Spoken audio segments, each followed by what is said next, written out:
हमारी संस्कृति, हमारी पहचान। यज्ञ, योग, आयुर्वेद सदा रहे हमारे साथ। भारत के प्राचीन ग्रंथों एवं आधुनिक विज्ञान का दिव्य संगम, यज्ञ महिमा।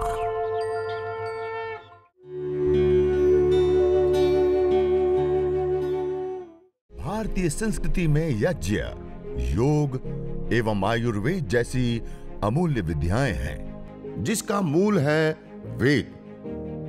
इतिहास की ओर दृष्टि डालें तो भगवान राम, भगवान कृष्ण से लेकर राजा महाराजाओं, ग्रामवासियों व अरण्यवासी ऋषियों की कुटियों तक नित्य व नैमित्तिक यज्ञों का प्रचलन देखने को मिलता है। आइए अब मौन आहुति उस प्रजापति सभी हम प्रजाओं के स्वामी परमपिता परमेश्वर के लिए हम ये आहुति समर्पित करेंगे मौन होकर। ओम स्वाहा इदं प्रजापतये इदन्नममा। आइए अब घी के साथ सामग्री की भी आहुति हम समर्पित करते हैं। पूर्ण आहुति, सब कुछ पूर्ण है, उसी पूर्ण में ही अपने इस पिंड रूपी शरीर को हम सम्मिलित करें, उसमें हम तादात्म्य करें। ओम सर्वं वै पूर्णं स्वाहा। ओम सर्वं वै पूर्णं स्वाहा। ओम सर्वं वै पूर्णं स्वाहा। ओम। अब इसके पश्चात हम यज्ञ शेष करते हैं। अपने हाथ में 2-3 बूंद ऐसे घी हम लेते हैं और इसी में हम जल के भी उतनी ही मात्रा में लेकर दोनों को आपस में मिलाकर घर्षण कर कर और यज्ञाग्नि की ओर अपनी हथेलियों को रखकर इस यज्ञ भगवान से, यज्ञ देव से हम यह मांगेंगे कि जैसे आप प्रकाश से युक्त हैं, जैसे आप गति वाला हैं, जैसे आप ऊष्मा से युक्त हैं, ओज तेज, वैसे ही हम भी ओज तेज मन्यु को धारण करें, वैसे ही हम भी पराक्रमी, उत्साही, गतिमान बने। तो आइए हम यज्ञ शेष करते हैं। ओम तेजो असे तेजोमय धेहि। ओम वीर्यमसे वीर्यमय धेहि। ओम बलमसे बलमय धेहि। ओम ओजो असे ओजोमय धेहि। ओम मन्युरसे मन्युमय धेहि। ओम सहोवसे सहोमय धेहि। दोनों हाथों को आपस में घर्षण कर कर और अपने चेहरे पर मालिश हाथों पर।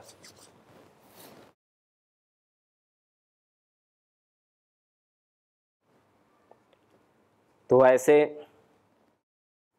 हम यह जो नवरात्रि पर्व चल रहा है, इसमें इस प्रकार से हम जितने आप सभी जुड़े हैं वो तो जुड़ ही रहे, हम इसको निरंतरता के साथ बना कर रखें। आगे जब भी हमको ऐसे मौका मिले, क्योंकि ये तो अभी आश्विन पक्ष है, ऐसे ही चैत्र पक्ष में भी नवरात्रि आती है, तो उसमें भी हम इस प्रकार से यज्ञ का अनुष्ठान करें। आइए अब हम कुछ जो यज्ञ की महिमा है उस पर प्रकाश डालते हैं। थोड़ी सी हम उनकी जो महिमा है उसको जानने का प्रयास करेंगे। तो जो हम यज्ञ करते हैं, हवन करते हैं, इसमें 5 प्रकार की अग्नि को बताया गया है। प्रभात में भी आज चर्चा हो रही थी कि अग्नि के 5 प्रकार हैं। जब हम हवन करते हैं, शुरू में प्रारंभ करते हैं, अग्नियाँ स्थापित करते हैं, अग्नियाँ धान करते हैं, तो वह जो अग्नि जिसमें धुआं निकलता है, प्रारंभ में अग्नि जब समिधा को पकड़ती है तो थोड़ा धुआं तैयार होता है, तो उस धुएं वाली जो अग्नि है उस अग्नि को रुद्र अग्नि कहते हैं।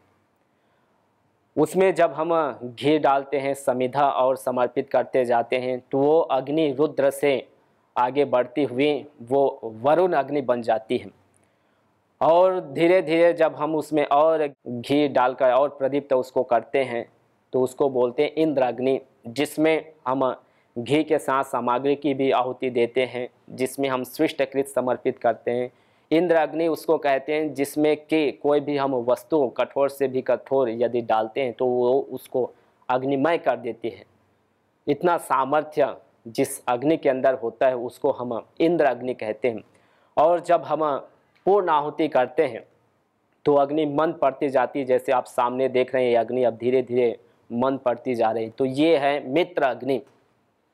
और जैसे ही अग्नि शांत हो जाएगी, पूर्ण रूप से अंगारों के अंदर छुप जाएगी, तो उसको हम कहते हैं ब्रह्म अग्नि, जिसमें हम अलग अलग रोगानुसार जो सामग्रियां आप सामने देख रहे हैं, जो गुग्गल आप देख रहे हैं, इनको हम फिर अंगारों में डालते हैं। और जिनको रोग हो, जिनको किसी भी प्रकार की डिजीज़ हो, चाहे वो मेंटल हो या फिजिकल, किसी भी प्रकार से, या वातावरण शुद्धि का हो, तो उसमें फिर हम ऐसे जो ये गुग्गल आप देख रहे हैं, प्रतिदिन हम चर्चा कर ही रहे हैं। गुग्गल में भी बहुत प्रकार के इसकी वैरायटी है। इसमें हिरण्य गुग्गल है, पद्म गुग्गल है, नील गुग्गल है, महानील गुग्गल है। तो ऐसे 5 प्रकार के गुग्गलों की संख्या बताई गई है। तो उसमें जो इस प्रकार के जो गुग्गल है जिसमें थोड़ा हिरण्य स्वरूप हो, हिरण्य अर्थात सोने की तरह थोड़ा सा उसमें कलर हो, तो उसको हिरण्य गुग्गल कहते हैं। तो ऐसे जो गुग्गल हैं वो और श्रेष्ठकर होता है, और वो anti bacterial, anti fungal, anti वो वायरस होता है। तो जैसे ही अग्नि अब मंद पड़ रही है, तो जहाँ अग्नि नहीं है वहाँ पर आप इस गुग्गल को डालें। और जो ये सामग्री आप देख रहे हैं, आपके पास अन्य कोई और सामग्री ना हो रोगानुसार, तो जो आपके पास सामग्री बची है, जब हम हवन पूर्ण करते हैं तो घी जो बच जाता है या सामग्री बच जाती है, तो इसको हम अंतिम में कई जो है पूरे है उसमें सामग्री को डाल देते हैं। तो ऐसा नहीं करना चाहिए। जितनी सामग्री हमको चाहिए हवन के लिए उतनी सामग्री घी हम लेकर रखें। यदि बच जाती है सामग्रियाँ तो उसको रख लें, और उसके जब अग्नि शांत पड़ जाए तो ये सामग्री उसके पश्चात हम धुनी में लें ऐसे। और इसी धुनी में हम फिर प्राणायाम करें, हम ध्यान करें, संध्या करें। चारों ओर अपने घर में आप जो अलग अलग आपके रूम हैं, उन रूम में किचन से लेकर जो बेडरूम है, आपके आंगन है, सभी में आप एक बार इसको घुमा दें, तो चारों ओर जो घर का वातावरण है उसका सैनिटाइज हो जाता है। तो ये एक बहुत बड़ा एक सैनिटाइज़र है। ये पूरी दुनिया में सबसे अधिक यदि मौत होती है तो वो है वायु के कारण से, एयर पोल्यूशन के कारण से। पूरी दुनिया में यदि मौत का आंकड़ा देखें तो करीब 80 लाख लोगों की मृत्यु केवल वायु प्रदूषण से हो जाती है। भारत में ही यदि देखें तो प्रति वर्ष करीब 13 लाख लोगों की मृत्यु इस वायु प्रदूषण के कारण से हो जाती है। और उसमें भी प्रतिदिन यदि एवरेज देखें तो 3000-4000 जो लोग हैं उनकी मृत्यु दर इस वायु प्रदूषण के कारण से हमको देखने को मिलती है। तो यदि भारत में ही पूरी मृत्यु दर में यदि देखें तो 18% जो मृत्यु है वो वायु प्रदूषण के कारण से ही हो जाती है। और पूरी दुनिया में यदि हम पॉल्यूटेड शहर देखें, सिटी देखें, तो उसमें जो पीछे आंकड़े जो निकाले गए थे, एनालिसिस जो किए गए थे, उसमें ये पाया गया कि जो 20 शहर पूरी दुनिया में सबसे अधिक पॉल्यूटेड वाला है एरिया है, तो उसमें 13 ऐसा शहर निकला जिसमें केवल भारत का ही था। आप देख सकते हैं दिल्ली है, सबसे बड़े महानगर हैं, मुंबई है, चेन्नई है, कोलकाता है, बेंगलुरु है, अलग अलग और जो अहमदाबाद जैसे शहर है जहाँ पर अत्यधिक लोग रहते हैं, हैदराबाद है जहाँ पर अत्यधिक ये व्हीकल्स हैं, अलग अलग और कंपनियां हैं, पावर प्लांट्स है, फैक्ट्रियां चल रही हैं। तो जहाँ अत्यधिक मात्रा में इस प्रकार से सारे कल कारखाने हैं, तो इस कारण से वहाँ निरंतर जो वातावरण है बहुत ही दूषित हो चुके हैं। और चूँकि उसमें हम सभी रहते हैं, 24 घंटा हम सभी श्वास ले रहे हैं, चाहे वो छोटे हो या बड़े हो।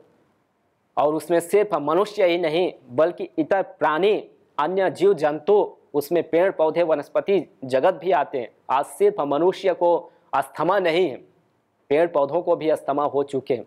हम देखते हैं, आप रोड के किनारे आप देखिए चलते हुए, जो पेड़ पौधे हैं उसके जो पत्ते हैं, उस पत्ते में आपको धूल दिखाई देंगे। उस धूल के कारण से वो अपना भोजन नहीं बना पाते हैं। उनका जो क्लोरोफिल्स है, जो प्रकाश संश्लेषण के माध्यम से वो फोटोसिंथेसिस कार्य करते हैं, वो धीरे धीरे समाप्त हो जाते हैं और जो पौधे हैं, पत्तियां हैं, वो धीरे धीरे सूखती चली जाती हैं। तो सिर्फ मनुष्य को आज अस्थमा दमा की समस्या नहीं, लंग्स की समस्या नहीं, बल्कि अन्य जीव जंतुओं को भी, पेड़ पौधों को भी इसकी समस्या है। और इस कारण से हम देख रहे हैं दिनों दिन क्लाइमेट चेंज के कारण से जो वन्य जीव है, अन्य जो जीव है या पेड़ पौधे, वो विलुप्त होते जा रहे हैं। तो ऐसी स्थिति में हमारे ऋषियों ने बताए कि और कोई परमानेंट साधन नहीं, अन्य कोई और आर्टिफिशियल ऐसे कोई सिस्टम्स नहीं है जिसके माध्यम से हम इस वातावरण को, पंच महाभूतों को, पृथ्वी अप तेज वायु आकाश को हम सुव्यवस्थित कर सकें। क्योंकि ये हमारी माता है, यह जो प्रकृति है, ये मदर नेचर है। इस माँ को जब तक हम सुव्यवस्थित नहीं रखेंगे तब तक हम कभी ये कल्पना भी नहीं कर सकते कि हम सुरक्षित रहेंगे, हम सुखमय जीवन, आनंदमय जीवन जी सकते हैं। इसलिए हम संपूर्ण विश्व में भले ही एक व्यक्ति का इतना सामर्थ्य भले ही ना हो कि वो चारों ओर वातावरण को सुगंधित कर पाए, वातावरण को सैनिटाइज कर पाए, लेकिन हमारे अंदर इतना सामर्थ्य है कि हम अपने घर के आंगन, अपने घर के जो रूम है, अपने जो आसपास के वातावरण है, उसको तो हम शुद्ध बना सकते, उसको तो हम सैनिटाइज कर सकते हैं। और उसके लिए हम उतना समय भी निकाल सकते हैं। यदि आज हम समय नहीं निकालेंगे, और कई की ये समस्या बनी रहती है कि जी समय ही नहीं है, तो इस धराधाम में जितने भी लोग रहते हैं, जितने भी प्राणी हैं, हर किसी को उस विधाता ने 24 घंटा 24 आवर्स उपलब्ध कराए हुए हैं। आवश्यक है कि हम उस समय का उपयोग कितना करते हैं, कितना अनुपयोग करते हैं। तो समय सभी के पास है 24 घंटा, और उस 24 घंटा में यदि हम 10 मिनट भी, 15 मिनट भी यदि समय नहीं निकालते हैं अपने स्वास्थ्य के लिए, अपने घर को शुद्ध बनाने के लिए, अपने परिवार को सुंदर बनाने के लिए, तो फिर हम देखते ही है व्यक्ति समय नहीं है कहते रहता है, और जब शरीर रुग्ण हो जाता है, बीमार पड़ जाता है, जब शरीर काम करना छोड़ देता है, शरीर के जितने भी सिस्टम है धीरे धीरे, तो फिर जो व्यक्ति 10 मिनट भी समय नहीं है वो रहा था, वो उनके पास 24 घंटा समय आ जाता है शरीर के लिए। उनको समय निकालना पड़ता है, शरीर अपने आप समय निकाल लेता है। 24 घंटे ही नहीं, सप्ताह तक, महीना तक और कई तो सालों तक समय सारे कार्यों को छोड़ना पड़ता है। तो इसलिए ये नौबत ही ना आए, इस प्रकार की परिस्थितियां ही ना आए, इसके लिए यदि हम अपने घर में ही इस प्रकार से दैनिक हवन यदि प्रारंभ कर देते हैं, और अलग अलग जो हमारे पर्व हैं, अलग अलग जो त्यौहार हैं, अलग अलग जो संस्कार हैं, 16 संस्कारों की चर्चा हमारे इस भारतीय संस्कृति में है। गर्भाधान से लेकर अंत्येष्टि संस्कार तक प्रत्येक संस्कार में यज्ञ को महत्व दिया गया है, अर्थात प्रत्येक संस्कार जो है यज्ञ पूर्वक किया जाता है।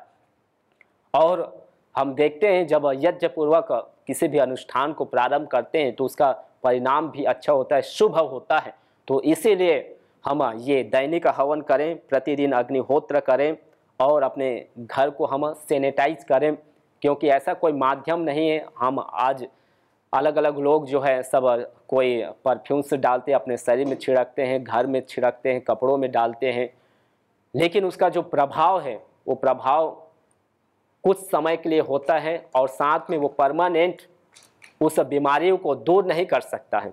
हम देखते हैं, आप शरीर को धुलाई ना करें, वस्त्र को धुलाई ना करें, और कई ऐसे होते हैं कपड़ा धुलाई ना करने के कारण से या गंदगी के कारण से, गंध के कारण से जो परफ्यूम्स बनाया गया है वो किस कारण से बनाया गया है? इसी कारण से बनाया गया है कि जहाँ पर अत्यधिक ठंडी पड़ती है तो वहाँ पर स्नान करने में, वस्त्र धुलाई करने में समस्या आती है। तो समस्या आती है कि शरीर से फिर दुर्गंध निकलता है, वस्त्रों से दुर्गंध निकलता है। तो ऐसी स्थिति में उसको क्या करें? तो उसको ढकने के लिए ये परफ्यूम्स बनाए गए, अलग अलग और सुगंधित द्रव्य इत्र बनाए गए हैं। लेकिन यहाँ के जो भूमध्य भाग स्थान है, जो भारत भूमि है, ये जो एशिया इलाका है, जो दक्षिण भाग है, इसमें चारों ओर जो प्रकाश है वो सुव्यवस्थित है। इसमें जो ऋतु है, षड ऋतु है। तो इस कारण से यहाँ पर हमको उतनी मात्रा में, जितनी मात्रा में हमको प्रकाश चाहिए, जितनी मात्रा में हमको ठंडी चाहिए, तो सभी प्रकार से हमको मिलता है। तो हम प्रतिदिन स्नान करते हैं, तो स्नान करते हैं, वस्त्रों को धुलाई करते हैं, घरों को हम सफाई करते हैं। तो इस कारण से हमको उस प्रकार से सुगंधित इत्र छिड़कने की आवश्यकता नहीं पड़ जाती है, और डालते हैं तो वो परमानेंट उस बीमारी को, उस जो दुर्गंध है उसको ढकने का काम नहीं करता है। वो कुछ क्षणिक होता है, वो कुछ समय के लिए तो होता है, लेकिन बाद में फिर वही उसमें फिर दुर्गंध आता है। तो जो वहाँ का जो हम जो सुगंधित द्रव्य इत्र के रूप में, परफ्यूम्स के रूप में जो डालते हैं, उसके अंदर इतना सामर्थ्य नहीं कि वो जो वायरस है, जो फंगस है, जो बैक्टीरिया है, उसको वो कंट्रोल कर पाए, उसको वो क्योर कर पाए। लेकिन यज्ञ के जो सुगंधित वायु है, जो मेडिकेटेड एयर है, जो औषधीय वायु है, जो भैषज्य वायु है, इस भैषज्य वायु में जब हम इनहेल करते हैं, जब हम डीप ब्रीदिंग प्राणायाम करते हैं, ध्यान करते हैं, तो इसके अंदर वो सामर्थ्य है, क्योंकि इसमें हमने बहुत कुछ ऐसे औषधियाँ डाले हैं, सुगंधित द्रव्य, पुष्टिवर्धक, रोगनाशक, मिष्ठान्न डाले हैं, इसमें हमने घी डाले हैं, और ये घी इस अग्नि के संपर्क में आकर इतने सूक्ष्म हो गए हैं, नैनो पार्टिकल्स में, नैनो गैस में, नैनो एनर्जी में ये कन्वर्ट होकर इस वातावरण में घुल रहे हैं। और चूंकि हम इस वातावरण में रहते हैं 24 घंटा, और 24 घंटा हम जो श्वास प्रश्वास की प्रक्रिया है वो कर रहे हैं, तो इसके अंदर सामर्थ्य होने के कारण से जब हम यहाँ बैठकर प्राणायाम करते हैं, ध्यान करते हैं, तो ये इतना सूक्ष्म है कि ये सूक्ष्म होने के कारण से ये हमारे पेट में नहीं जाता है। ये जो हम भोजन लेते हैं, चाहे वो सॉलिड रूप में हो या लिक्विड फॉर्म में, जो भी हम लेते हैं, तो उसका क्या होता है, पहले हम उसको लेते हैं तो पहले हमारे वो पेट में जाता है, उसके बाद उसको और नैनो में उसको जो हमारे शरीर में एंजाइम से अलग अलग जो तत्व है उसको तोड़ते जाता है, उसके पश्चात ही सारे शरीर में उसको संप्रसारित किया जाता है, उसको आगे प्रेषित किया जाता है। लेकिन ये जो वायु है ये तो पहले से ही सूक्ष्म है, इसको अग्नि के माध्यम से और सूक्ष्म कर दिया गया है। तो ये सूक्ष्म होने से ये ऐसा नहीं कि हम ले रहे हैं तो ये पेट में जाएगा। तो इस कारण से ये जब हम इनहेल करते हैं तो हमारे लंग्स के माध्यम से, ब्लड से होते हुए संपूर्ण एक एक सेल्स में, अंग प्रत्यंग में पहुंचकर किसी भी प्रकार से इनबैलेंस हार्मोन से या कहीं पर भी विकार है, ब्लॉकेज है, कहीं पर किसी भी प्रकार के डिसीज़ हो, तो उसको धीरे धीरे ये कंट्रोल के साथ क्योर करने का काम ये यज्ञाग्नि से उत्पन्न जो औषधि वायु ये करती है। तो इतना सामर्थ्य है, इसीलिए हमारे यहाँ परंपरा के रूप में इस अग्नि को प्रधानतया स्थान दिया गया है।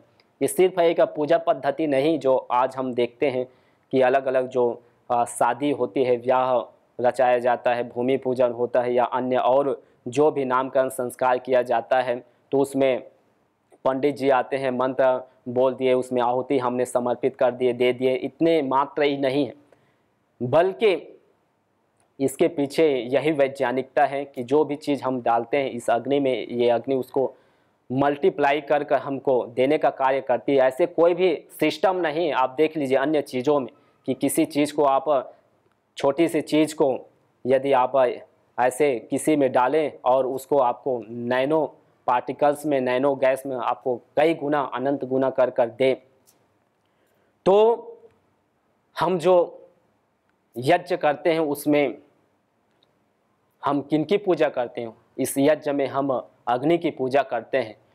तो एक इसी प्रकार से प्रसंग आता है कि हम सर्वप्रथम जो पूजा करते हैं वो अग्नि की पूजा करते हैं, वो सूर्य की पूजा करते हैं, वो आदित्य की उपासना करते हैं।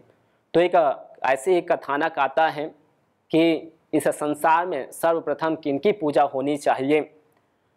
तो इसमें एक जल देव है, एक वायु देव है, और इन दोनों में तर्क वितर्क चलता है इस बात को लेकर कि सर्वप्रथम पूजा किनकी होनी चाहिए। तो जो जल देव है वो अपना तर्क देता है कि पहली पूजा मेरी होनी चाहिए। क्यों? क्योंकि मैं इस धरती के अंदर भी हूँ, बाहर भी हूँ और इस आकाश में भी हूँ, तो सर्वत्र व्यापक होने से मैं बड़ा हूँ, और बड़ा हूँ तो पहली पूजा मेरी होनी चाहिए।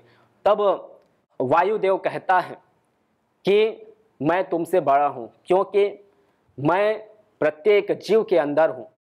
जितने भी ये चराचर हमको जगत दिखाई दे रहे हैं, जितने भी चेतन तत्व दिखाई दे रहे हैं, सबके अंदर प्राण तत्व है। उस प्राण तत्व के माध्यम से सब संचालन कर पा रहे हैं, सब भ्रमण कर पा रहे हैं, सबके अंदर चेतना है।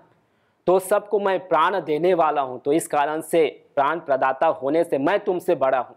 तब जलदेव अपना तर्क देता है कि अच्छा ये बताओ कि जब तुम प्रदूषित हो जाते हो, और हम देखते हैं आज के समय में चारों ओर कैसे प्रदूषण फैले हुए हैं, जल प्रदूषण, भूमि प्रदूषण, वायु प्रदूषण, अलग अलग प्रकार के प्रदूषण हमको देखने को मिल रहे हैं। तो इसी प्रसंग में ये बताया जा रहा है कि जब तुम प्रदूषित हो जाते हो, वायुदेव को जलदेव कह रहा है कि जब तुम प्रदूषित हो जाते हो तो उसको शुद्ध बनाने का काम कौन करता है?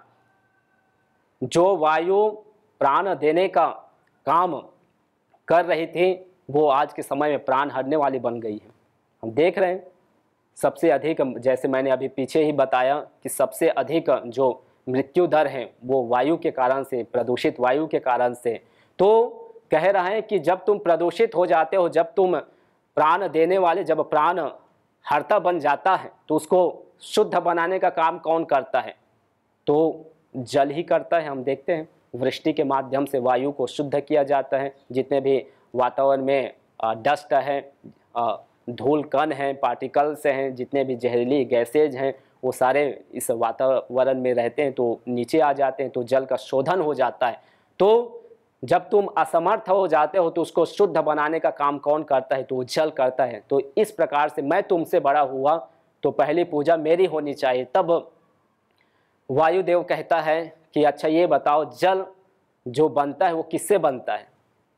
तो वायु से ही बनता है। H2O हाइड्रोजन और ऑक्सीजन से मिलकर ये जल बनता है।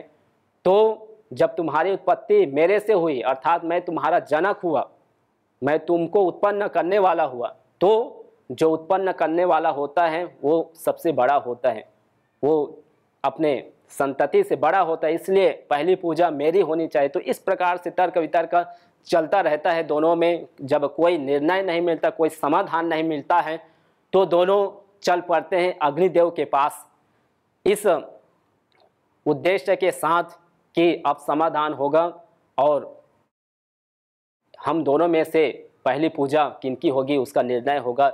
जब दोनों अग्निदेव के पास चल पड़ते हैं और प्रणाम करते हैं और पूछते हैं कि हे अग्निदेव, अब आप ही बताइए कि हम दोनों में प्रथम पूजा किनकी होनी चाहिए। तो अग्निदेव कहता है न पहली तुम्हारी पूजा होनी चाहिए, न पहली तुम्हारी पूजा होनी चाहिए। ये दोनों अचंभे में पड़ जाते हैं कि ये तो हम समाधान के लिए आए थे कि हम दोनों में किनकी पहली पूजा होनी चाहिए, ये तो हम दोनों को ही तुच्छ बताकर अपने आप को बड़ा बता रहा है। तो इस प्रकार से जब अपने आप को बड़ा बताने लग जाता है तो अब ये दोनों उनसे ये प्रश्न करते हैं, ये तर्क मांगते हैं कि अब आप बताइए कि हम दोनों से आप कैसे बड़े हुए। तो अग्निदेव कहता है कि अच्छा ये बताओ, ये जो सूखी लकड़ी है इस लकड़ी में क्या तुम दोनों प्रवेश पा सकते हो? तो जो वायु है वो कहता है जी मैं इस लकड़ी को बाहर से स्पर्श तो कर सकता हूँ लेकिन अंदर नहीं प्रवेश पा सकता। तो वायुदेव तो ऐसे ही वो पीछे हट गया। फिर जल देव की बारी आती है, वो कहता है जी हाँ मैं इसको बाहर से भी गीला कर सकता हूँ और अंदर से भी, अर्थात मैं इसको पूर्ण रूप से भिगा सकता हूँ, प्रवेश पा सकता हूँ। फिर जब इस प्रकार से ये तर्क देता है, इसमें पास हो जाता है। फिर अगला तर्क देता है अग्निदेव, अच्छा ये बताओ जो ठोस लोहा है, अयस्क है, उसमें क्या तुम दोनों प्रवेश पा सकते हो? तो वायुदेव तो ऐसे ही पीछे हट गया था कि जी इसको तो, और इसमें भी वैसा ही है कि वायुदेव कहता है कि जी इसको मैं बाहर से तो स्पर्श कर सकता हूँ लेकिन अंदर प्रवेश नहीं पा सकता। जलदेव को जब पूछा जाता है तो वो भी कहता है जी कि इसको मैं भी बाहर से ही स्पर्श कर सकता हूँ, इस लोहे के अंदर पहुँचना मेरा सामर्थ्य नहीं है। तब अग्निदेव कहता है कि इस लोहे को मैं बाहर से भी स्पर्श कर सकता हूँ और अंदर से भी, अर्थात इसके एक एक अणु परमाणु में मैं प्रवेश पा सकता हूँ। तो जब मैं प्रवेश पा सकता हूँ तो पहली पूजा मेरी होनी चाहिए। जहाँ तुम दोनों के कार्यों का विराम होता है वहीं से मेरे जो कार्य है वो प्रारंभ होता है। तो इसी के कारण से हम देखते हैं जब सृष्टि की उत्पत्ति हुई तो सर्वप्रथम जो खोज हुई वो अग्नि की हुई है। और हमारे जो चारों वेद है, ऋग यजुर साम अथर्व, उसमें जो प्रथम वेद है वो ऋग्वेद है और उसके भी जितने भी करीब 10,000 से अधिक मंत्र हैं, उन मंत्रों में भी जो प्रथम सूक्त है वो अग्नि सूक्त, और उस सूक्त में भी जो प्रथम मंत्र है वो अग्निमेढ़े पुरोहितम, अर्थात उसमें भी प्रथम जो शब्द आया है वो अग्नि परक आया है। तो इसमें अग्नि की स्तुति की गई है। इसीलिए हम इस अग्निहोत्र के माध्यम से, यज्ञ के माध्यम से, हवन के माध्यम से सर्वप्रथम हम किनकी पूजा करते हैं? तो हम अग्नि की पूजा करते हैं। तो इसीलिए इस अग्नि के माध्यम से हमको प्रतिदिन उसी परमपिता परमेश्वर अग्नि स्वरूप, और अग्नि का अर्थ होता है अग्रणी भवति, जो आगे आगे ले जाता है। सामान्य हम स्थूल अग्नि को भी देखते हैं कि कोई भी वस्तु जब इस अग्नि के संपर्क में आती है तो अग्नि उधर ही दौड़ी चली जाती है। तो अग्नि आगे ले जाने वाली होती है।